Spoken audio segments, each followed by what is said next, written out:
ha nem is azt mondom, hogy egy nagyon drága centert hozni, de legalább egy projektjátékost lehetett volna hozni. Én úgy gondolom, hogy ez óriási hiba volt.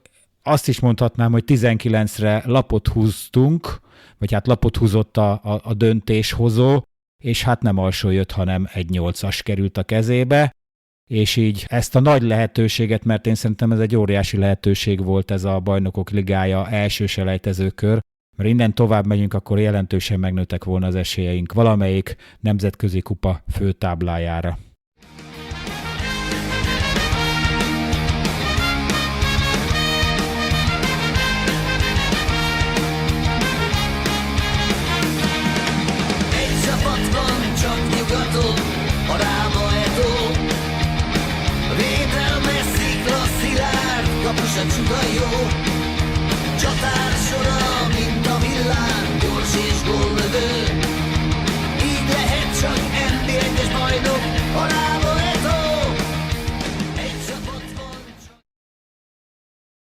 Sziasztok! A Hajrá Podcast friss heti adásával jelentkezünk. Ezúttal 3-an fogunk beszélgetni a BL selejtező első körének visszavágó mérkőzéséről. Ez az egyetlen témánk van mára. Ugye még azt se tudjuk a felvétel időpontjában szerdán délután, hogy ki lesz az ellenfelünk majd a konferencialigában. Esetleg azért tudunk egy-két mondatot beszélni a két lehetséges ellenfélről, hiszen az UEFA az már kisorsolta az első kör sorsolásával együtt, hogy a második körben milyen ellenfelek találkoznak egymással, majd akár a Bajnokok Ligájában, akár az Európa Ligában, akár a Konferencia Ligában. Mai beszélgető partnereim Hidro és Kovika lesznek, a műsort pedig jómagam Gozó fogom vezetni. Nem egy vidám műsor lesz ez a mai szerintem, mert senki sem számolt azzal, hogy ki fogunk esni. Szerintem szurkolói vérmérséklettől mérten volt, aki biztos volt abban, hogy tovább jutunk, volt, aki azért nem volt annyira biztos, de reménykedett benne, de én úgy érzem, hogy ez egy elég sima kiesésre sikeredett a két mérkőzés alapján. Nem tudom, hogy ezt ti hogy láttátok a két mérkőzés alapján, hogy megérdemelten jutott-e tovább az izlandi csapat? Szerintem igen. Hát nem tudom. Fogalmam sincs. Nem tudom, marha nehéz erre a kérdésre válaszolni, mert én azt gondolom, hogy nem a jobb csapat jutott tovább, inkább azt mondanám, hogy a rutinosabb, illetve jobban a játékban benne lévő csapat. Tehát mi gyakorlatilag ez volt a második éles meccsünk, ismerkedős fázisban vagyunk, új edző van. Én azt is gondolom, még sok játékosnak a feje se teljesen tiszta itt a átigazolás közepén. Tehát sok összetevő szerintem ez a kiesés, de nem vagyok benne biztos, hogyha mi játékban vagyunk, akkor a jobbik csapat jutott tovább. Akkor úgy értem, mert én is úgy értem, tehát, hogy a két meccs alapján a jobb csapat jutott tovább. Persze, világos. Én is úgy gondoltam, hogy jelen pillanatban július 7-e és július 14-e alapján a pillanatnyilag jobb csapat jutott tovább. Amiket elmondtál, hogy ők játékban vannak, mi nem vagyunk játékban, ugye ismert körülmények miatt később is tudtuk elkezdeni a komolyabb felkészülést, az edző még nem ismeri annyira a csapatot, nem is bízik még annyira a csapatba, hogy Kovika is mondta. Szerintem a csapatban is van egy bizonytalanság az edző felé. Ez mind-mind közre játszott, meg hát azért a körülményeket se hallgassuk el, bár én rendkívüli módon ki voltam akadva arra, hogy a visszavágó előtt ugye mindenki abban reménykedett, hogy majd itt 35 fokos meleg lesz, meg hogy majd a műfűről átjönnek a normál fűre, és majd az majd itt megfogja az izlandi csapatot. A rosszból a jobban mindig jobb jönni, illetve szerintem 90 percet bárki kibír bármilyen melegbe. Egyébként fullasztó meleg volt, nem volt hőség, de fullasztó meleg volt, de csodák csodájára ők jobban bírták fizikailag a mérkőzést, mint mi. Szóval visszatérve akkor arra, hogy átfogalmazom a mondatomat, hogy a jelenleg jobb csapat jutott tovább, bár a jövőben nem látunk, hogy merre indul el a mi csapatunk, és ennél jobb teljesítményre leszünk-e képesek, vagy sem. Ebben csak reménykedni tudunk, de az biztos, hogy ezen a két mérkőzésen egyértelműen az izlandiak akarata érvényesült. Talán azt tudnám mondani, hogy egy olyan félidő volt a 4 félidőből, amikor a mi akaratunk érvényesült, és mi tudtunk egy kicsit jobban játszani. Ez a keddi első félidő volt. de ott is szerintem az első és az utolsó 10 perce a félidőnek, amikor jobbak voltunk. A középső 20-25 percben ott szerintem nem igazán tudtunk a nagy fölényünk ellenére sem mit kezdeni a betömörülő védelmük ellen. Igazából én ugye írtam még a meccs közben nektek, hogy milyen jó volt az első félidő szerintem. De aztán átgondolva, meg igazából az is sokkal jobb volt, mint az első meccs, de amúgy, amit mondasz, hogy egy félidő volt, igazából ott se tudtuk megvalósítani annyira azt, amit szerettünk volna. Mert azon kívül, hogy a letámadásunk agresszív volt, ott sokat futottunk, mentünk, azon kívül igazából a támadásaink nem voltak annyira hatékonyak. Erre mondtam, hogy az elején meg a végén talán a félidőben. A kettő között nagy fölénybe játszottunk, mert alig-alig volt náluk a labda, de nem találtunk rajtuk fogást. Még ha megnézed, még akkor is a helyzeteink vagy olyanból tudtak kialakulni, hogy sikerült levenni egy játékost, egy cselle, vagy valami, vagy a beadásokból. Tehát úgy kimondottan igazán helyzetet kialakítani, főleg középen egyáltalán nem tudtunk. De egyébként nagyon fegyelmezettek és felkészültek voltak, tehát amellett, hogy stabilan védekeztek, ahogy mondjátok, hogy nagyon nehezen tudtuk átjátszani őket, amellett viszont, ha náluk volt a labda, akkor azért próbáltak vele mit kezdeni. Ezt mondtam neked az első meccsnél, hogy a végtelenségig van begyakorolva ez. Tehát mint csapat sokkal így, hogy nálunk szétesett a szakmai része, így sokkal előrébb tartanak, mint csapat. Igen, ugye ezen vitatkoztunk az előző adásban, amikor ugye Hidro azt mondta, hogy szerinte ez nem egy jó csapat. Én meg azt mondtam, hogy szerintem nem pörgetik a fülükön a labdát, tehát nem klasszisokból állnak, viszont amit tudnak jó iparos módjára, azt baromi jól megcsinálják. És lehetett látni a tudatos mozgásokat már a izlandi mérkőzésen is, és szerintem készültek is belőlünk, tehát lehetett látni, hogy készültek arra, hogy a szélsővédőnk nem igazán védekező szélsők, inkább támadásokra vannak a csapatba állítva, és ezt meg is próbálták kihasználni, és tényleg olyan váltásokat, olyan játékhelyzeteket, szituációkat tudtak kialakítani a kinti mérkőzésen is, meg itt is, ami szerintem arra mutatott, hogy szerintem ők jól fölkészültek belőlünk. Viszont a kérdésem az lenne, hogy mi jól felkészültünk ebből az izlandi csapatból, vajon? Szerintem a második mérkőzésre igen. Tehát mi domináltuk, ahogy nekik ugrottuk az elején, tehát én ezt is vártam. Szerintem igen, arra nem készültünk fel, hogy ők, amit előbb is mondtam, hogyha labdát tudnak szerezni, akkor avval azért tudnak mit kezdeni. És szerintem mi feladtuk úgymond a védekezés részét, és arra készültünk, hogy mi végig fogjuk dominálni a meccset. És ha ezt a szempontot nézed, akkor nem készültünk fel jól a védekezés részben. Az első félidőben szerintem ez valahogy nem így, tehát nem is nagyon támadtak. Tehát nem voltak nekik veszélyes támadások. Ott volt az egy kialakult szituáció, ami után ugye jött a szöglet és a gól, de erről majd szerintem térjünk ki, mert érdekes szituáció volt előtte szerintem. Azon kívül nem nagyon voltak nekik veszélyes támadások az első félidőben, viszont a másik félidőben meg varázsütésre, amikor ugye hátrányba kerültek, és tudták, hogy nekik gólt kell rugni, akkor szerintem átvették az irányítást, és tényleg komolyan támadtak. Az első félidőben nagyon jól működött a letámadásunk egyébként. Az sokat számított abba, hogy nem nagyon volt momentumuk. Hogy ott még nagyon jól működött ez. De mi történhetett a félidőben, vagy mitől fáradtunk el az 50. percre? Nekem tökre úgy van meg az egész, így fejben, nem tudom ti, hogy vagytok vele, mintha kapus ápolás utántól változott volna meg minden. Nem tudom igazán mihez kötni. Én 60. percet mondtam elsőre, hogy mintha kiúzták volna belőlünk a dugót és leeresztettünk. Volt, aki meg azt mondta, hogy az 50, ez meg ugye az 53., 54. perc körül volt ez az ápolásos szituáció talán. Ja, valamiért nekem ez maradt így meg a fejembe, de egyébként teljesen olyan volt, mint hogyha elfáradtunk volna. Szerintem meg marha jól csinálták, bocs, hogy közbeszólok, ők szerintem direkt provokáltak. És ehhez majd nyilván beszélünk róla, a játékvezető az kibaszott nagy partner volt. Felháborító, ahogy vezette a meccset, és ők provokáltak minket, és nálunk azért vannak olyan játékosok, akik ezt simán felveszik, és szerintem így csúszott ki a kezünkből a meccs. Hogy felütünk a provokációnak, és ott vesztettük el a fonalat.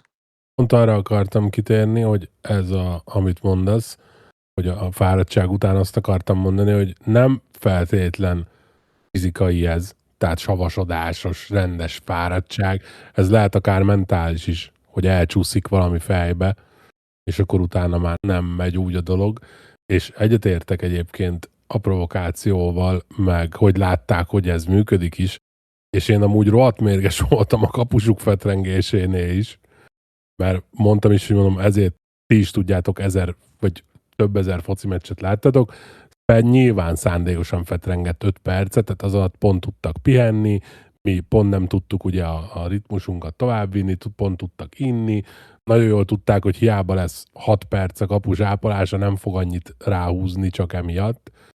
Szóval én mérges voltam már alapból, de hát nyilván tudjuk, hogy ezt megcsinálják, mert meg lehet, mert más is megcsinálja.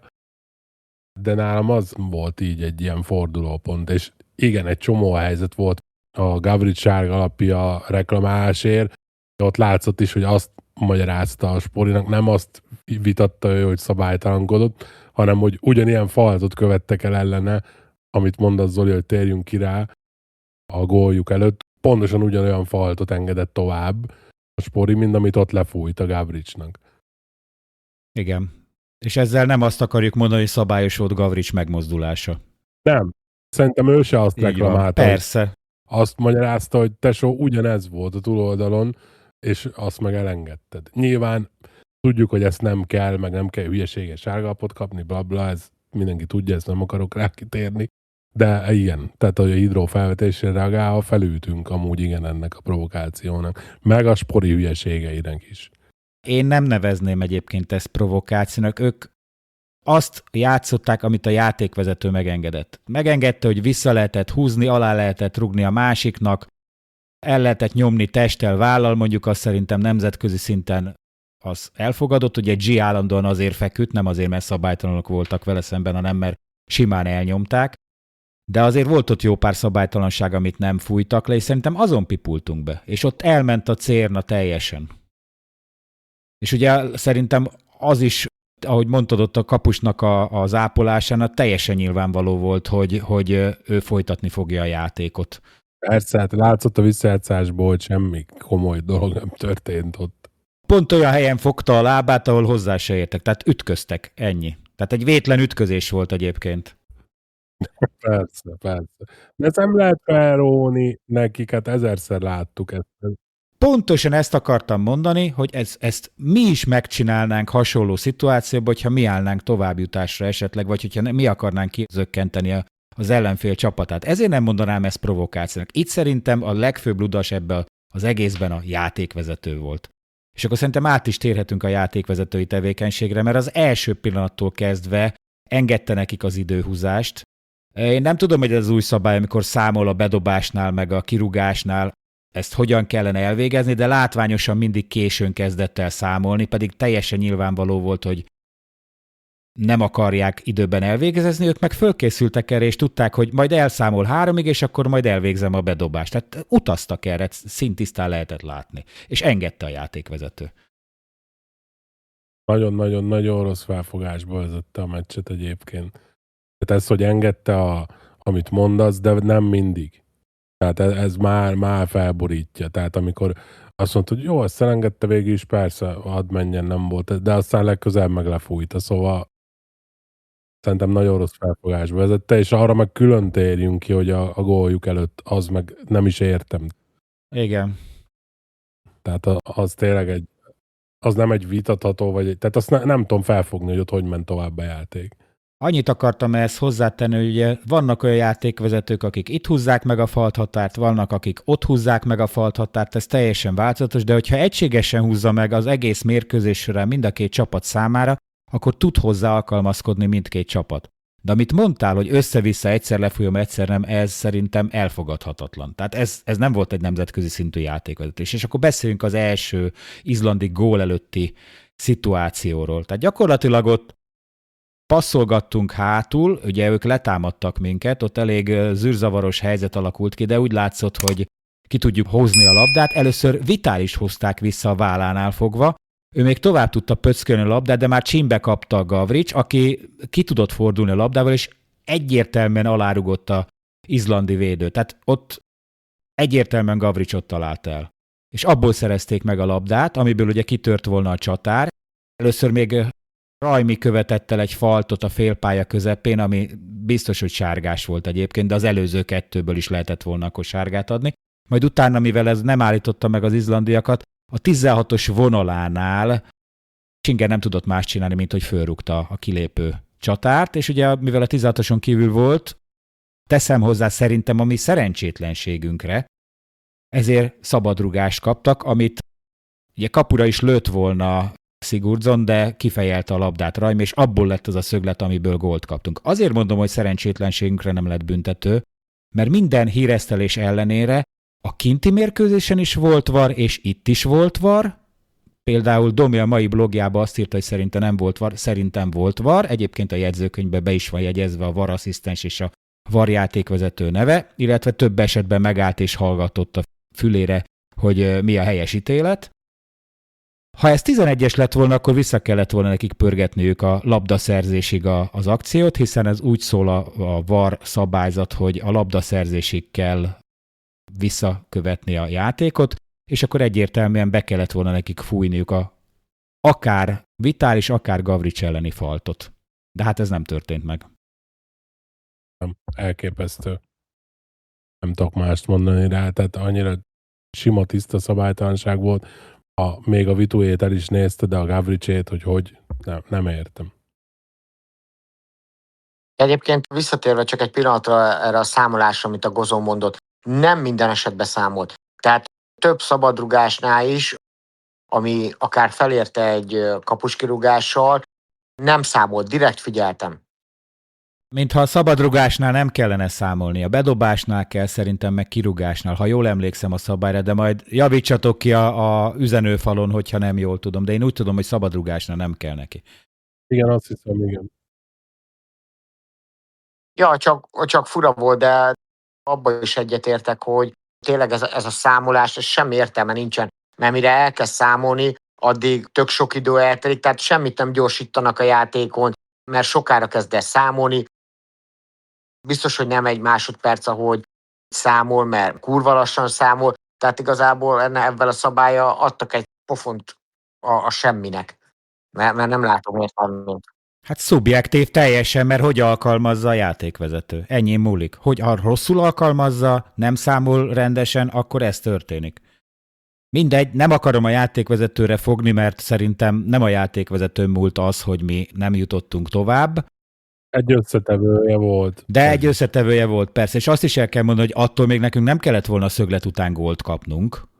Ne nyilván. Bár hozzáteszem, hogy a szögletnél is reklamáltunk szabálytalanságot, és visszanézve a szituációt, volt egy olyan szituációt, amit van olyan játékvezető, aki lefúj. Nem is Vladojunak a esését, mert hogyha megnézitek a lassítást a felvételen, Vladojú azt szerintem magától eldobta magát ott, hanem Csingert húzza lefele a védője, hogy ne tudjon fölugorni fejen, és hogy elszáll fölöttük a labda, és a hosszún érkezik a izlandi játékos, a gólszerző, és ő ugye meg Bumba kíséretébe be tudja fejelni, lepattant róla Bumba szó szerint.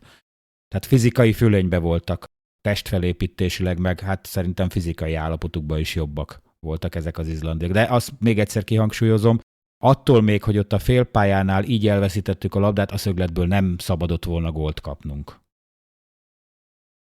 Megesett ez a probléma, jól reagált rá a csapat. Egyébként én azon is elgondolkodtam, lehet, hogyha nem kapjuk azt a gólt, akkor 0-0-val végigmegy ez az egész mérkőzés, ott egy kicsit fölpaprikázottunk, és elkezdtünk úgy játszani, ahogy kellene. Voltak szélen váltások, szép megoldások, sarkalások, cselek, meg tudtuk húzni a szélét, és ebből gyakorlatilag elég hamar sikerült egy olyan szituációt kialakítani, amikor a védő elé beugrott Tóth Rajmi, aki védő el akarta rúgni a labdát, Tóth Rajmi beugrott eléje, elpöckölte a labdát, és a védő ő belé rúgott bele, úgyhogy teljes jogos, 11-es volt, talán 2 vagy 3 perc telt el az izlandi gól után, és a 11-est Vitális Milán értékesítette, így tudtunk egyenlíteni hamar, ami szerintem rendkívül fontos volt. Az Rajmi agresszivitás csak és kizárólag, tehát az egy zseniális dolog volt. Az egy elveszett labda volt szó szerint. Szerintem Igen. 10-ből 9 magyar játékos azért nem is megy el. Hát vagy ha megy, nem ér oda. de ő odaért, az zseni volt egyébként. Meg a saját testi épségét se féltette el, mert ott tudni lehetett, hogy a gyerek az fel akar szabadítani, tehát ott ketté rúgta gyakorlatilag a Rajmit. Tehát abban biztos lehetett, ha ott eltalálja, az nagyon fájni fog, és abban azért benne volt egy komoly sérülés lehetősége, és ő úgy vetette be oda magát. Nem nézett semmit, az nagy semmit. Ez a tipik után ilyen dübű, nekik mentünk. Igen. Hát fölhúzott a bekapott gól minket. Meg ott az előtte való szituáció szerintem, ott kezdett el leszállni a lilaköd nálunk. A 36. perc környékén akkor sikerült egyenlíteni, 3 perc ráadás volt az első félidő végén, és sikerült akkor is egy gólt szereznünk. Érdekes szituáció volt ez is. Vladojú jobb oldalról ívelt be, a hosszún érkezett G, és hát nem a kapura fejelte. Szerintem az a labda a fejéről nem a kapuba vágódott volna, hanem keresztbe elment volna a kapu előtt, és szerintem játékosunk se volt ott, aki elérte volna ezt, de egy izlandi védő próbált fejjel menteni, de olyan rosszul talált el a vállával, és róla bepattant a kapuba a labda. Ez egyértelmű öngól volt nálam, bár a TV G-nek írta a gólt elsőre, de én szerintem hát ez teljes mértékben öngólnak tekinthető.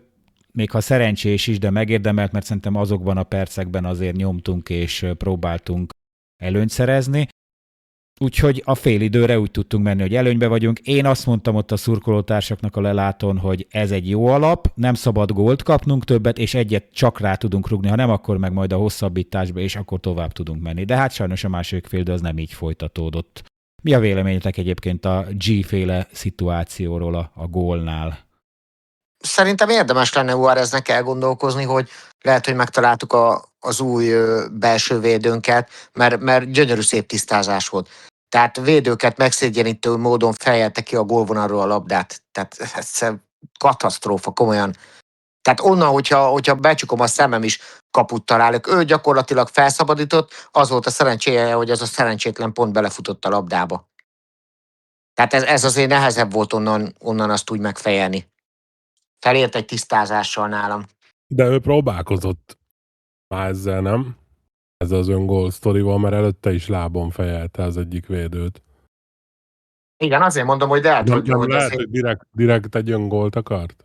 Azt szerintem ott egy nagy mentés volt, én azért nem kárhoztatnám G-t. Talán lehetett volna sarokra fejelni, de... Nem, csak viccelek. Én amúgy is most nagy a harag az irányába, tudom, de én amúgy is szeretek ellent mondani.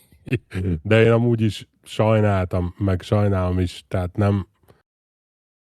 nem az ő posztja, nem. Tudom, attól még be lehet fejelni 3 méterről, ez igaz, de azért frusztrálhat ám az is, hogy nem sikerül, meg nem tudod úgy csinálni a dolgokat, ahogy kell, szóval ő nem megoldás oda arra a posztra. Erre csak annyi a véleményem, hogy nagyon sokszor keveredett ki ő úgymond az eredeti posztjára a szélre, mert azért megcsinálta a keresztmozgásokat, és ott se tudott vele mit kezdeni. Amikor a szélen volt, nem tud egy az egyet megcsinálni. Én is tökre bírom, mikor csereként bejön, tud lendületet hozni, hogyha nem csatárként ő szélre jön ki, de egyszerűen most nem tudja megoldani. És ha a szélre keveredik, akkor se tudja megoldani. Tehát nem tud egy az egyet megcsinálni. Láttuk már, hogy egyébként meg tudja, de most valamiért megint nem tudja, abban a fázisban van. Tehát tök mindegy lett volna, ha most a szélen játszhatjuk, mert egyszerűen most megint abban a fázisban van, hogy semmi nem működik nála. Nem játszott jól, ez tény. Ezt nem is akarom elvenni. Egyébként én se bántanám G-t, mert nem az ő posztja ez. Tehát az milliószor bebizonyosodott, hogy ő nem center, és azt a játékot meg végképp nem várhatjuk el tőle, amit Nadirral tudunk játszani azon a poszton, egy jó Nadirral. Tehát esélytelen volt. Elnyomták, nem tudta megtartani a labdákat. és szerintem ennek is volt köszönhető, hogy ezeket a helyzeteket így elrontotta. Szerintem ő lelkileg is maga alatt volt a mérkőzésen, mert nem sikerült neki szinte semmi se. Látszott rajta, hogy frusztrált. Sokszor egy sima passz se. Igen. Tehát én se bántanám. Én egyáltalán egyébként az egész csapatot nem bántanám, mert mindent megtettek. Tényleg hajtottak, küzdöttek. A játék az olyan volt, amilyen, tehát nem volt jó a játék, de szerintem ez nem igazán rajtuk múlt. Beszéljünk akkor a másik fél időről. Mi az Isten nyila történt ott velünk? Tehát már beszéltünk róla, hogy ott a kapusápolás környékére tehető, amikor megfordult az egész meccs, hát onnantól kezdve ijesztő volt, amit láttunk, mert a Viking úr járatta a labdát, és sorra alakította ki a helyzeteket, és ugye ki is egyenlítettek. Egy gyönyörű szép támadásból csak nyomoztuk a labdát, és a 16-os vonaláról szépen kilőtte a hosszú alsót a izlandi játékos. Kihibázott ennél az akciónál. Én szerintem egyébként Vladójúnak ott közbe kellett volna már a szélén lépnie, de egyszerűen képtelen volt leszerelni a játékost. De most az, hogy egy az egybe egyszer megvernek, tudod, tehát olyan védőt nem találsz, főleg az NB1-be, akit nem vesznek le egyszer-egyszer. Tehát azért onnan még volt egy visszapassz, egy keresztpassz, tehát ott még történtek azért dolgok. Nagyon mélyen is voltunk, ha megnézitek a visszapasztán, honnan indul ki a Vitu, hogy próbál blokkolni. Tehát ott a 16-os előterében nem volt senki. Egy darab emberünk nem volt. Mindenki behúzódott már, mint hogyha beadás jönne, ugye amikor a Vladójút levették egy az egybe, akkor mindenki behúzódott oda az 5-ösre, hogy akkor jön a beadás. Hát azt kell, hogy mondjam, hogy ott a védők ilyen mélyen inkább zavarták a kapust, mint segítettek. Persze, mondom, ha most visszanézed, látod, a Vitu indul el, talán onnan az 5-ösről indul el kifelé. Próbál blokkolni, de hát onnan már hova. Úgyhogy én szerintem valahogy ez a második gól, ez a sok minden, amiről beszéltünk, akkor az a kapusos sztori, amúgy se működött olyan, de tényleg, mert most az, hogy az első fél időben úgymond domináltunk, de mondom, ma jobban megnézzük, nem nagyon tudtunk úgy helyzetet kialakítani, hogy magából a játékunkból. Tehát kellett hozzá egy az egyezés, vagy valami, hogy jöhessen egy beadás, de magából a játékból nehezen mentek a helyzet kialakítások, és egy kicsit már ilyen görcsössé vált ez az egész, szerintem utána. És az a baj, hogy szerintem az is sokat számított, hogy a egyik szélső hátvédünk se tudta beletenni a magáét a támadásokba. Nyilván elsősorban Stefújra gondolok, mert ő azért aktív részese szokott tenni a támadásunknak, és abszolút nem tudott semmit hozzátenni. Ugye, ahogy már beszéltünk róla, hogy nem a védekezése miatt szeretjük elsősorban, hanem ahogy belép a támadásokba, ahogy érzi a kisjátékokat, ahogy be tudja adni a labdát, és most ez nem működött. Tehát a Vladójú ezt azért annyira nem érzi, viszont a védekező részét se érezte most. Tehát simán mögé játszottak, és szerintem nem csak az egy szituáció, amiből a második gólt kaptuk, hanem azért többször átjátszották Vladójút. Valahogy az volt az érzésem, hogy egy kicsit nyitottabb játékra tértek át, kicsit följebb húzódtak, mert tudták, hogy nekik egy gólra mindenképpen szükségük van, de az, hogy 2-2 után nem tudtunk velük mit kezdeni, az szerintem az félelmetes volt. Tehát ott abszolút nem is nagyon emlékszem helyzetre, talán G-nek volt egy kapura gurítása, amit a kapus simán fogott, meg talán Schönnek volt egy kapura lövés, amit meg blokkoltak, és a kapu mellé vágódott. Tehát utána még lett volna legalább fél óránk arra, hogy valamit csináljunk, de egyáltalán nem tudtunk föléjük kerekedni. Sőt, még nekik voltak nagy helyzeték. Volt egy lesgóljuk. Az már nem lehet értékelni. A hosszabbításban is volt egy, amit a csávó a kapufa mellé, hosszú kapufa mellett elgurított. Hát ott már támadtunk, ott már Csinger is fönn volt elől. Ott már ment mindenki előre. Meg a cserékkel is szétszettük már a csapatot, ugye már nem volt szűrő, tehát ott már valamit muszáj volt kockáztatni. Azt már nehéz értékelni. Világos. Én egyébként nem is mondok semmi rosszat se a edzőnkre sem, mert hát ott tényleg már valamit meg kellett próbálni. Védőhelyet támadót hozott be, mindent megpróbáltunk, de egyszer nem volt átütő erő ebbe a csapatba tegnap. Ezért mondtam múltkor a Gozó, amire nem értett egyet, hogy ők nem tudnak focizni. Tehát, hogyha ez egy olyan csapat lett volna, aki tud focizni, a végén egy 5-össel mennek haza úgy, hogy rúgnak egy 5-öst. Tehát amennyire kinyújtunk, amekkora helyzeteik voltak, tehát ezt egy jobb csapat, tehát ez simán hazavág minket. Oké, de erre mondtam azt, hogy nem pörgetik a fülükön a labdát, de amit tudnak, azt mesteri magabiztosság. Nem egyénileg jók, persze. Így van, csapatként. Azt beszéltük, hogy ha 10 helyzetbe kerülnek, akkor a 10-ből 2-t rúgnak be, vagy 3-at. Nem 6-ot, mint egy klasszis csapat, de 10-szer helyzetbe kerülnek, mert a csapatjátékuk olyan. Ez, amit mondtam a múltkor, hogy visszautalva Mátéra, hogy az MB2-es csapatok hogy fociznak, hogy lehet így is focizni kevés pénzből, kicsi országba, lehet modern focit csinálni, mert ez az volt. Ebbe a pozíciós játékot mindent megtaláltál. Nem lehet őket legyinteni egyébként, és ezzel most nem magunkat akarom védeni, ez teljesen függetlenül mondom ettől. Én olvastam most azt nem tudom, hogy a 10-es mez írta, de valaki a Facebookon arról beszélt, hogy ez már a meccs előtt, hogy nehéz lesz ez az Etónak, mert hogy a közösség az fontos, és hogy talán fontosabb bárminél, és hogy most itt nagyon szét lett kapva a sztori, és azt hiszem, hogy igaza is van. Tehát, hogy idő kell ehhez. Hiába maradt itt a csapat nagyja, egy teljesen más edző. Beszéltünk arról, hogy mondjuk hasonló focit akar, de nem ugyanazt. Egyrészt beszéltünk a bizalomról, stb. Tehát, hogy nem tudom, korai volt nekünk ez, meg nagyon szerencsétlen volt ez az egész, ami itt a szezon előtt történt. Hát azt kell, hogy mondjam, hogy sok-sok-sok apró dolog fölhalmozódott, és gyakorlatilag nem véletlenül volt a Viking ura kiemelt, és nem mi.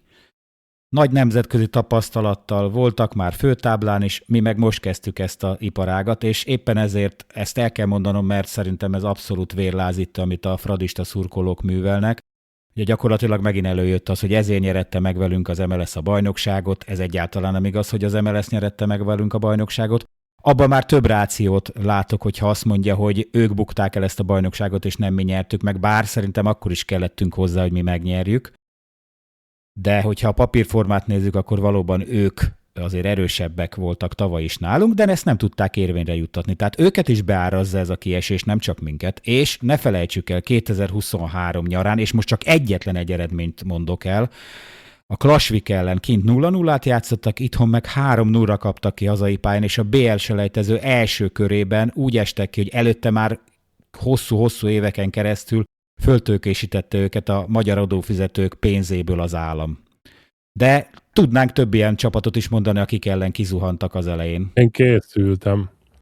Tehát hasonlítsuk össze akkor a kettő, mert most azért amúgy beszéltünk erről, van jogosultsága, mert látjuk mi is különböző fórumokon, hogy azért az Etó szurkolókat is bosszantja ez a dolog, hogy most mindenhol ez folyik, hogy na, a nagy bajnok csapat, meg ezért aztán volt értelme, stb. Hasonlítsuk össze akkor a kettőt. Tehát ők, mikor visszajutottak az MB2-ből, az első évben nem kvalifikálták magukat sehova. Mi az első évben már mentünk a konferenciába. Nem is akár meddig, mert a playoffig. A második évben kvalifikálták magukat a Európa Ligába, harmadik selejtezőkör kiesés a Zágráb ellen. Utána 3 évig nem kvalifikálták magukat sehova, semmilyen nemzetközi kupába. Aztán 14-15-ben Európa Liga kiesés a második körbe a Rijeka ellen. 15-16-ban Európa Liga kiesés a második körbe a Zseljezsnyicsár Szarajevó ellen. 16-17-ben Bajnokok Ligája kiesés a második körbe a Partizáni ellen. 17-18-ban Európa Liga kiesés a második körbe a Midtjylland ellen. 18-19 Európa Liga kiesés az első selejtezőkörbe a Maccabi ellen. Tehát, hogy miről beszélünk amúgy? 2 éve jutottunk vissza az MB2-ből. Tényleg minket kell basztatni? Nem inkább azt kéne megnézni, hogy lehet így csapatot építeni 2 év alatt? És ők mennyi pénzt kaptak ehhez a magyar adófizetők pénzéből? Évi 10 milliárdokat kaptak. Persze, 10 akkora költségvetésből vertük őket az előző szezonban. Az a mi hibánk, vagy az övéké? És rendszeresen 40 fős keretekkel. A végén át kellett volna adnunk az indulási jogot, hogy bocs, srácok, menjetek ti. Tehát most olvastam fel, hogy mit műveltek 10x éven keresztül, semmit. Mire eljutottak oda, már nem tudom hány szponzor, meg milyen támogatásokkal, hogy akkor elkezdődött ez a szereplés, ami most. Hozzáteszem, ahhoz kellett az is, hogy abban a sok-sok évben az egy-két kör, amit tudtak menni, abban azért gyűjtöttek valamennyi pontot, nekünk még az sincs. Az ország koeficiensével megyünk, nyilván nem vagyunk kiemeltek sehol. Az első évben konferencialiga playoffig mentünk, idén meg majd meglátjuk. Meddig megyünk, mert még mindig ott vagyunk. Még ott vagyunk a Még konferencialiga. állunk, majd erről is beszélni fogunk, igen. És ezzel nem akarjuk elvenni a sikereiket, amikor most nem tudom én hányszor a valamelyik európai kupa főtáblára jutottak, de azért egyszer megnézném, hogyha az Eto, vagy az Újpest, vagy a Debrecen kapna ekkora állami dotációt éveken keresztül, hosszú-hosszú éveken keresztül, ők mire jutottak volna ezzel? Tehát azért így könnyű dolguk volt. Az a nem fair, hogy ez a körtét az almával hasonlítgatás. Igen, és félreértés ne essék. Itt most mi nem takarózni akarunk meg, hogy az Eto kiesésének a élét akarjuk elvenni vagy tompítani. Igen, ez nem jött jól, és ez akárhonnan vesszük, ez rosszul esett az Eto szurkolóknak is, mi is többet vártunk, viszont a józanabbul gondolkodó Eto szurkolóknak egy kicsit utána néztek ennek a Vikingur Reykjaviknak, vagy megnéztek pár mérkőzésüket, én megnéztem 3 mérkőzésüket is.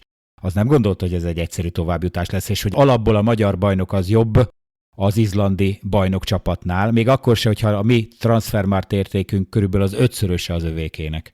Akkor se. A UEFA ranglistáján mi valahol az 580. hely körül vagyunk, ők meg a 300. Az se hazudik. Tehát nemzetközi rutinnal rendelkező csapattal találtuk magunkat szembe, és hát sajnos könnyűnek találtattunk. Ezt el kell ismerni. A jelen pillanatban jobb csapat jutott tovább, és szánjuk, bánjuk vétkünket, ez van.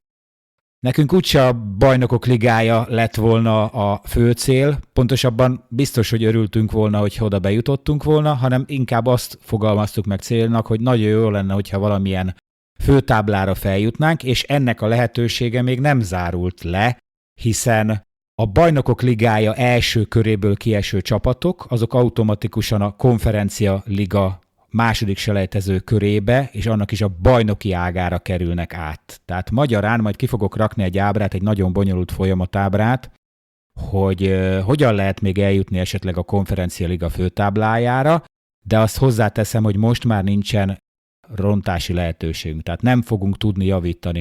Ha most tovább mentünk volna a BL második körébe, akkor lett volna még javítási lehetőségünk, mert hogyha a BL második körében esünk ki, akkor az EL harmadik selejtezőjébe estünk volna ki, és ha ott sem sikerült volna tovább jutni, akkor még mindig a Konferencia Liga rájátszás körébe jutottunk volna be. Ha a harmadik körig elmentünk volna a Bajnokok Ligájába, tehát az izraeli bajnok ellen is tovább jutottunk volna, és a harmadik körben estünk volna ki, akkor az Európa Liga rájátszásba kerültünk volna, és ha ott nem jutunk be az Európa Liga főtáblára, akkor már bejutottunk volna a Konferencia Liga főtáblára. Tehát, hogyha eljutottunk volna a harmadik BL selejtező körig, akkor biztosan valamilyen főtáblán ott lettünk volna. De ezt felejtsük el, ez ránk már nem áll, mert még kiestünk a Vikingur ellen, a Vikingur Reykjavik még végigjárhatja ezt az utat. A mi utunk a következő lehet, tehát most a Konferencia Liga második selejtező körébe jutottunk, ahol a Klassvik Atert Bissen párharc vesztesével fogunk játszani, hiszen aki abból a párharcból szintén BL selejtező első kör, hiszen abban a párharcban, aki tovább jut, az a BL selejtező második körébe kerül, aki kiesik, az meg ugyanúgy, mint mi a Konferencia Liga második selejtező körébe jut. Szerda délután vesszük föl ezt a adást, így nem tudjuk még megmondani, mert szerda este 20 óra 15 perckor játszik Luxemburgban, az FC Atert Bissen, ez egy luxemburgi bajnokcsapat. A Klassvik, az a Klassvik, aki 2023-ban kiverte a Ferencvárost a Bajnokok Ligája selejtező első körében, teszem hozzá. Tehát vagy Feröer-szigetekre utazunk, vagy a luxemburgiakhoz. Én nagyobb esélyt látok a Luxemburgra, egyelőre 2-1-es előnnyel érkezik Luxemburgba a feröeri bajnok, hát majd meglátjuk, hogy kit sodor elénk az élet. Ebből az északi túrából ítélve én jobban örülnék a luxemburgi ellenfélnek. Na most térjünk vissza akkor, hogy hogyan tovább. Ha túljutunk a Atert Bissenen vagy a feröeri bajnokon, ugye ezt majd meglátjuk, hogy kit kapunk, akkor a Konferencia Liga harmadik selejtező körébe kerülünk. Ha nem tudjuk abszolválni ezt a kört, akkor kiesünk, és megszűnik a számunkra a nemzetközi kupa erre az idényre. A harmadik selejtező körben újra a bajnokok ágán vagyunk, és ugyanazokból az ellenfelekből kaphatunk ellenfelet, akik kiestek a Bajnokok Ligája selejtező első körében a Bajnokok Ligájából, tehát ugyanaz ha jól emlékszem, 16 csapat fog most kiesni, tehát abból a 16 csapatból, aki tovább megy a második körből a harmadikba, azokkal fognak minket összesorsolni. Ha onnan is tovább megyünk, akkor ugye már a Konferencia Liga rájátszásába kerülünk, és a Konferencia Liga rájátszásában a továbbjutókból kaphatunk csapatot, illetve az EL-ből kieső bajnok csapatok, tehát az EL-ből, aki kiesik a harmadik selejtező körbe, csak az esik át a Konferencia Ligába, aki bajnokként indult a BL-be. Tehát magyarán, aki a Bajnokok Ligája első selejtező körében, második selejtező körében, vagy harmadik selejtező körében csatlakozik a Bajnokok Ligájához, és eljut a harmadik selejtező körig, és ott esik ki, az lehet az ellenfelünk, de mindenképpen európai bajnokot kapunk. Aki a harmadikig jut, az nem, mert ugye az már föltáblás lesz. Nem, most nem a bajnokok, az Európa Ligából mondom. Tehát aki a Bajnokok Ligája második fordulójából kiesik, az az Európa Liga harmadik fordulójába esik. Ja, és ha ott is kiesik, ilyen. Ha onnan kiesik, akkor megy a Konferencia Ligába, de csak akkor, hogyha bajnok. Tehát ez csak a bajnok csapatoknak van, ez az útvonal, ez a bajnokok ága, úgynevezett bajnokok ága kialakítva. De majd az ábrát kirakom, és látni fogjátok, hogy hogyan néz ki ez az egész. Tehát elég bonyolult, tehát nem kerülhetünk össze a Ferencvárossal, ez a lényeg. Vagy akár a Vojvodinával, hogyha ő jutna tovább. Ja, nem. Selejtezőben azt hiszem amúgy se kerülhetsz össze saját országbelivel. Tehát végig bajnokokkal játszol, a főtáblán ugye már összekerülhetsz bárkivel, ha odáig eljutsz, de hát még ez nagyon messze van. Mit vártok ti akkor most ettől a ismeretlen ellenféltől, hiszen nem tudjuk, hogy a feröeri vagy a luxemburgi bajnok vár ránk? Hát attól függ, hogy tudunk erősíteni. Ugye, ahogy hallani azért így a pletykákat azért terve van, hogy erősítünk, és addig azért még több időnk lesz esetleg összeszokni az új edzővel, úgyhogy azért minimum egy továbbjutást várok, bármelyik ellenfelet kapjuk, és remélem már megerősödve tudunk neki menni annak a párcharcnak. Sőt, a tervnél talán kicsit több is, ugye elvileg itt volt már a meccsen, akit szeretnénk igazolni csatárt, ha jól tudom. Nyugodtan el is mondhatjuk, hiszen már megszellőztette a sajtó. Gyukanovicsról volt szó, aki a Hammarbynak a játékos, a svéd klubcsapatnak, montenegrói támadó. Tavaly a Dunaszerdahelynél játszott kölcsönben, innen van a kapcsolat vagy ismerettség. Már hetek óta, vagy hát legalább 2 hete tárgyalnak a csatárral, és ő nagyon szeretne jönni, és úgy néz ki, hogy a klubjával is sikerül megállapodni. És elég egy játékos szerintetek? Hát elvileg arról van szó, nem, hogy ő jön, akkor a somorjai fiú, a Marong, ha jól mondom. Igen, aki Nyíregyházán is játszott, gambiai center. Ő kimondottan center. Gyukanovics az tud játszani centert is, de inkább szélső. Gondolom az lesz akkor, mint eddig, hogy lesz egy projektünk, ő lesz gondolom ez a Marong, és akkor amíg Benni nem épül fel, addig Gyukanovics is lesz, ha Benni felépül, akkor akár válthatják is egymást, akár szélre is mehet a Gyukanovics. Ugye szó van a Somogyiról, a Honvédból, ő kifejezetten 6-os poszt, hát szerintem itt már a Rajmi távozásával is összefüggésbe lehet ez a dolog. Nem tudom, hogy szerintetek még hova kellene. Hát a védelemben nagyon kellene. Hát a védelemben mindenképp. Így van, egyetértek. Most Csinger beszedte a második sárgalapját, egyébként beszéljünk erről is, hogy gyakorlatilag a 8 sárgából, ami a keddi mérkőzésen fölmutatott a horvát játékvezető, 6-ot mi kaptunk, a legtöbbet azt ugye szövegelésért, és hát ez nagyon meg fogja nehezíteni szerintem itt a dolgunkat, mert Vitális is besárgult, Tóth Rajmund is besárgult, ugye eleve Kripicsnek már van egy sárgája, most Csinger megkapta a másodikat, ő már biztos, hogy a első mérkőzésen a Konferencia Liga selejtező második körében biztos, hogy az első mérkőzésen nem fog játszani. Azon kívül Schön is besárgult, Vladojú is sárgát kapott, úgyhogy gyűlik a sárga, és szerintem nagyon-nagyon vékony a pad. Beszéltünk egyébként arról, hogy akik beálltak, mennyit tudtak hozzátenni a keddi mérkőzésen a játékhoz. Én nekem mondjuk kimondottan szép játéka, azt tetszett, agilisan szállt be, de hát ő se még nincs olyan szinten, hogy ő megfordítson egy ilyen mérkőzést, vagy eldöntsön egy ilyen mérkőzést. Mit szóltok ez a új edzőnknek a Bánáti jobb hátvédbe való repeltetéséhez? Hogy ez honnan jöhetett neki? Fogalmam sincs, de nem hiszem, hogy alkalmas lenne rá Kevin. De mi van a bíróval? Vagy hogy került elé a Bánáti? Nem tudom, de nálam egyébként Bíró és Sejem is Vladojú előtt van nálam, bár a rutin az még mindig Vladojú mellett szól, de elég sokat hibázik. Ma írtam amúgy pont Gellértnek a Discordon, hogy, és ez nem is az, hogy most mi az én véleményem, ugye beszéltünk erről a szezonzáró értékelésben, hogy a számok alapján ugye a Vladojú jobb, mint a Bíró, de nem is ez a lényeg, hanem azt írtam neki, hogy én azért fogadom el valahol ezt, mert ha belegondoltok, ott vannak a számok, oké, az csak egy része. De ott van az is, hogy Balázs is a Vladot választotta, ha tehette, meg most már a második edző is őt választja. Azért ebbe lehet valami, nem? Biztos, csak én ezt szurkolói szemmel nem látom kívülről, de biztos van benne valami. Én erre hagyatkozva írtam, hogy, mert írta, hogy meglepődne, ha benn maradna a Vlad a csapatba, de hogy miért? Hát a két edző is egymás után inkább őt favorizálja, abban már valami lehet, szerintem. Pedig a Bíró Barni szerintem sokkal jobb védekezésben, mint a Vladojú.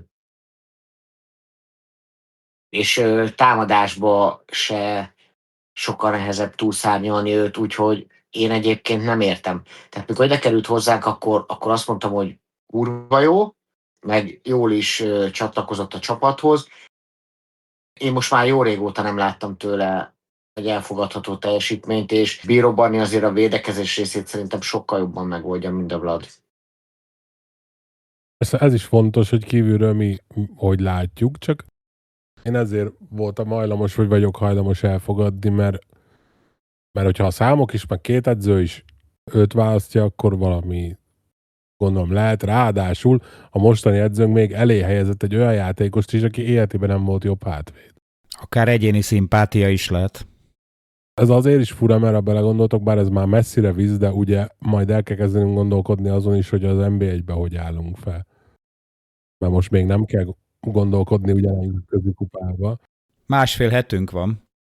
Ja, nekik már el kellett, csak úgy mondom, hogy nekünk. Tehát, hogy mi beszélünk csak róla, de lassan nekünk is el kell rajta gondolkodni, hogy akkor hogyan is lesz ez.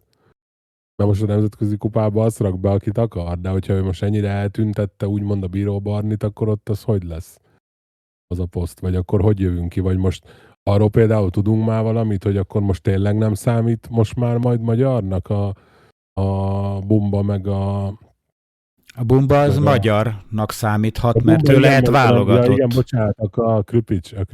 Kripics egész biztos nem fog. Tehát nem tudom, hogy az változott-e azóta.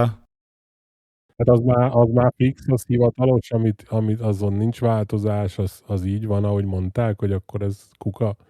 Hát ezt Havas Mátétól kellene megkérdeznünk szerintem. Máté biztos tudja ezt. Én úgy tudom, hogy az akadémiai támogatásokat is most már leütötték és megállapodtak a klubokkal. Nekem ez a szívfájdalom továbbra is, hogy ezt miért nem hozzák nyilvánosságra, hogy hivatalosan ebbe az évbe ez a szabály, így fogjuk számolni, ez a csapat ennyi percet kapott, az a csapat annyi percet kapott. Nem állt egy minimális politika, akkor annyit azért mondhatunk, hogy nem erről volt szó, ugye? Hanem transzparenciáról. Hát lehet, hogy még nem értek odáig el. Nem tudjuk. De egyelőre ez van, nem ugye? Mert nem tudom, olvastátok-e, hogy azt mondta a DVSC-től most ne haragudjatok meg, de nem fogom tudni megmondani, hogy ki. Makrai Balázs, köszönöm szépen, aki nyilatkozott, azt mondta, hogy megvannak a számok, de nem mondhat sok mindent a titoktartási szerződés miatt. Azért ez nem hangzik jól. ez nagyon nagy. Egyelőre. Tehát oké, adok én időt, meg minden, csak nem erről volt szó, hanem nagy transzparenciáról.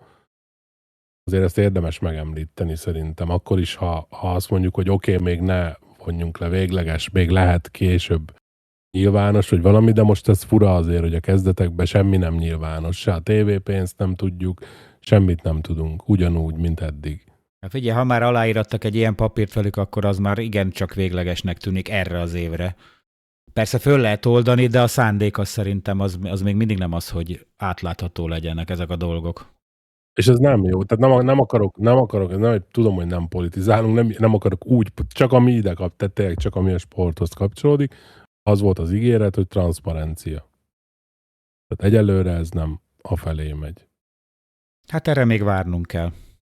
De egyébként lehet, hogy lesz alkalmunk mástól is megkérdezni ezeket a kérdéseket, hiszen megtisztelő felkérést kaptunk, pontosabban bejelentkezett a podcastünkbe az új sportigazgató, Sander van Praet, úgyhogy sok szeretettel várjuk őt, és jövő héten megcsináljuk vele akkor ezt az adást, és hát külön kiadásként majd valamikor meg fog jelenni, remélem a jövő héten azért már ez realizálódni fog, tehát föl is tudjuk venni, illetve vágással, mindennel, műszaki munkákkal el tudunk készülni, és hétvége táján még az első bajnoki előtt esetleg ki is tudjuk rakni, megpróbálkozunk ezzel. Hát ott is azért meg fogjuk kérdezni ezt a kérdést, mert szerintem lehet, hogy Sander is tud erre válaszolni.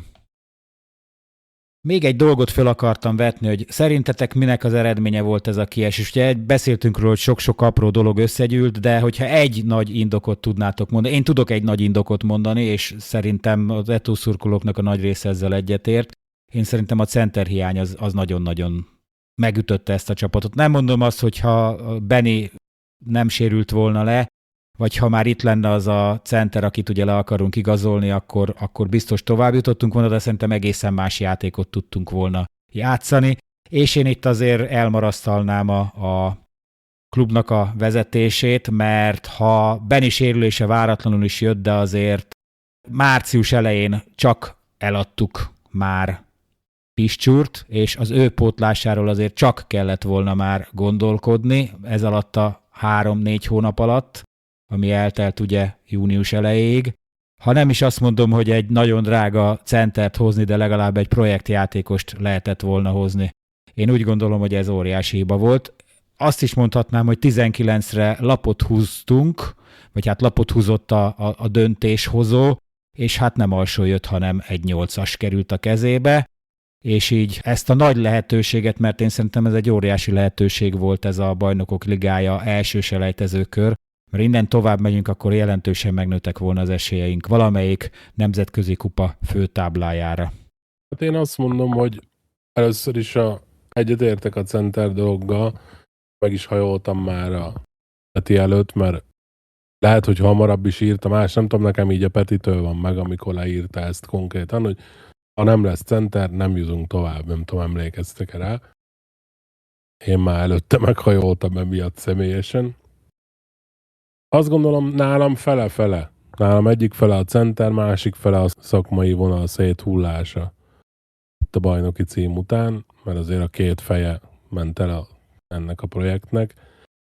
Viszont én azt mondom, tudom, hogy most csak ezt kérdezted, hogy mi az oka, de muszáj hozzátennem, hogy azért én általában pozitív vagyok, pláne a meccsek másnapján már, ha még aznap nem is. Én azt gondolom, hogy nem, amit már mondtam is egyszer, hogy nem tudom pontosan a háttérfolyamatokat, és nem vagyok benne biztos, hogy mindent alá kell rendelni akár a nemzetközi szereplésnek, akár mekkora esélyünk volt, mert nem tudom, hogy ez mibe került volna, vagy hogy valósulhatott volna meg. Viszont azt látom, hogy valamit elkezdtünk építeni, és az széthullott egy nagyon nagy eredmény után, de én azt látom, amit mondtam, hogy még ha nem is lesz sikeres a Juárez, akkor is egy jó választás, tehát egy átgondolt választás, plusz ha most látjuk az érkezőket, hogy valószínű ki fog érkezni, meg hogy megy az egész tovább, én azt látom, hogy ezt tovább építjük. Szóval én teljesen bizakodó vagyok, és el tudom fogadni most ezt a kudarcot, annak ellenére, hogy lehet, hogy egy centerrel tovább jutottunk volna, de ugye erre se tudjuk igazából választ. Persze ez is feltételezés, illetve azt se tudjuk, hogy milyen dolgok folytak a háttérbe, Mi könnyen költjük a tulajdonos pénzét egyébként, tehát ez hozzátartozik. Én azért nem említettem egyébként a szakmai vonal széthullását, mert arra abszolút nem volt befolyással senki se, és azt szerintem jól megoldotta a tulajdonos, illetve a klub vezetése. Tehát ott avval nem tudtunk mit kezdeni. Időkényszerbe kerültünk, teljes mértékben csúsztunk is emiatt, de azt nem tudták máshogy megoldani. És szerintem is jó választás a mexikói tréner, még akkor is, hogyha esetleg nem fog beválni, de maga a terv előremutató szerintem. Így van. Szerintem nem akartunk olyan csatárt hozni, olyan centert, aki ilyen projekt. Mert szerintem projektjátékosból azért van akár az akadémián is, úgyhogy én azt gondolom, hogy túl akartuk élni ezt G-vel, és olyat akarunk hozni, aki kevésbé lutri.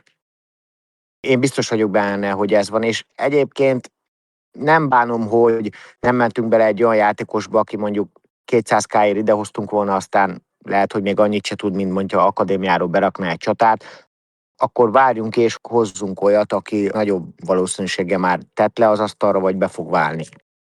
Persze, minden igazolás lutri, de azért azt el kell mondani, hogy azért Steven Van Haren szerintem egész tavasszal dolgozott ennek a megoldásán, tehát őneki azért lehettek nevei, és nem hiszem, hogy az utolsó pillanatban kellett elkezdeni tárgyalni centerekkel. Szerintem itt az volt a terv, hogy meg akarta várni a tulajdonos, hogy meddig jutunk, milyen irányba veszi a hajónk az irányt, és annak függvényében ruházott volna be játékosokra minőség, tehát olyan minőség. Tehát most, hogyha konferencia ligában vagyunk, akkor nem fog olyan játékos hozni, akit a BL-be szánt volna, mert jóval drágább.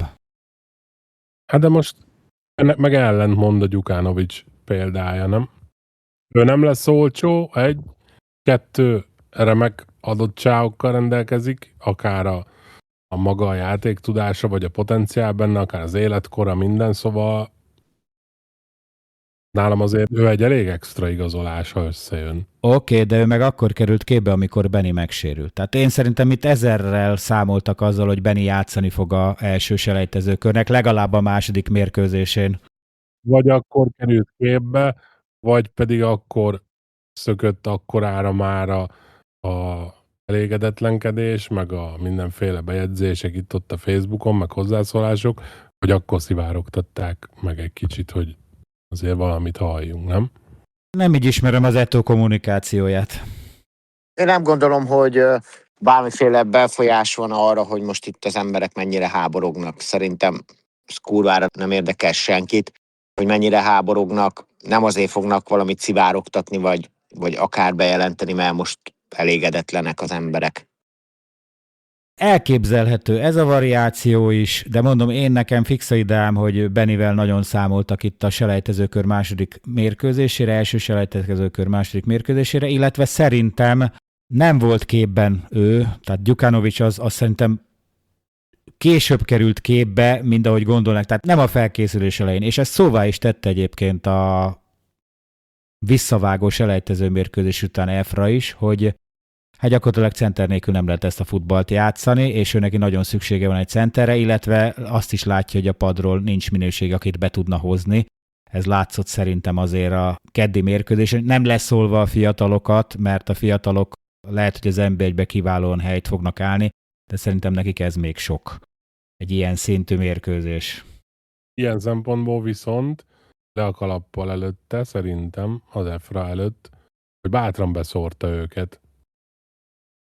Tehát nem bedúzzogott, hogy csak ők vannak a padon, és akkor nem hozom be.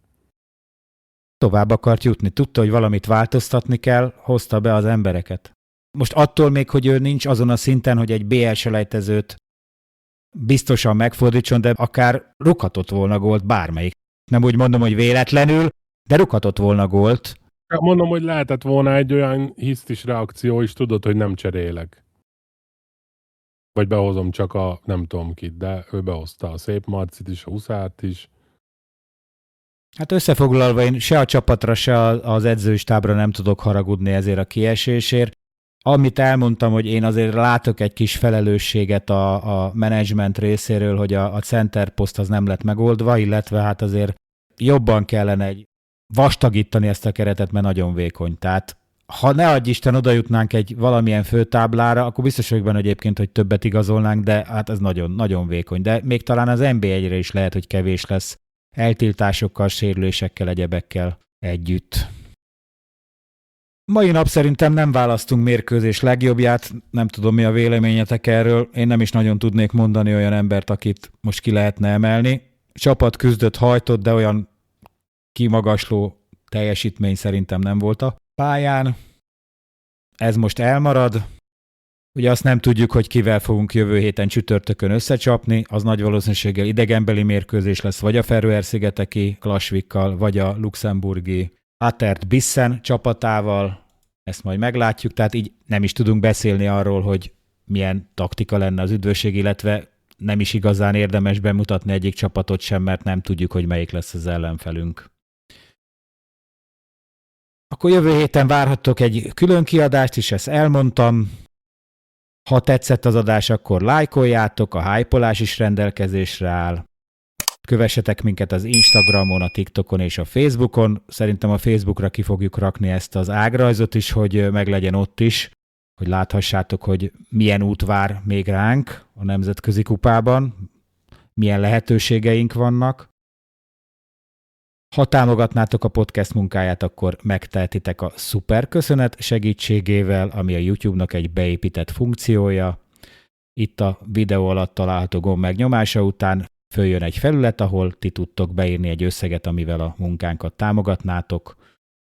Amennyiben ez nem szimpatikus a számotokra, akkor van PayPal fiókunk is, ezen keresztül is tudjátok támogatni a munkánkat. Ennek a elérése a videó leírásában is szerepel, illetve a bal felső sarokban szereplő QR kód mögött is ez van, beolvassátok, és ugyanoda vissza Hajrátó Podcast PayPal fiókba jár. Itt is ti tudjátok meghatározni, milyen összeggel támogatnátok a munkánkat. Köszönjük az eddig és az ezutáni támogatásaitokat is. Ne feledkezzetek meg a üzenőfalról se, itt a videó alatt tudtok velünk csetelni, tudtok írni nekünk. Nagyon sok jó, érdekes hozzászólás születik mindig a videók alatt. Javaslom, hogy folytassátok ezt, illetve aki még nem szólt hozzá, az is tegye ezt meg. Ez is pörgeti a YouTube algoritmust, hiszen minél több a like, a hype, minél több a hozzászólás, annál több szurkolóhoz jut el a műsorunk, és annál többen élvezhetik az adásainkat. Nincs más hátra, mint hogy búcsúzzak. Köszönöm a mai beszélgetést beszélgető partnereimnek, Hidrónak és Kovikának, búcsúzik Gozó, aki a műsort vezette. Jövő héten akkor konferencialiga selejtező második kör idegenbeli mérkőzés, majd meglátjuk, hogy ki lesz az ellenfél. Én bízom benne, hogy jó eredményt érünk el, és hogy a hazai pályán kivívjuk a továbbjutást a harmadik körbe. Hajrá, Eto! Sziasztok! Sziasztok! Sziasztok, ciao.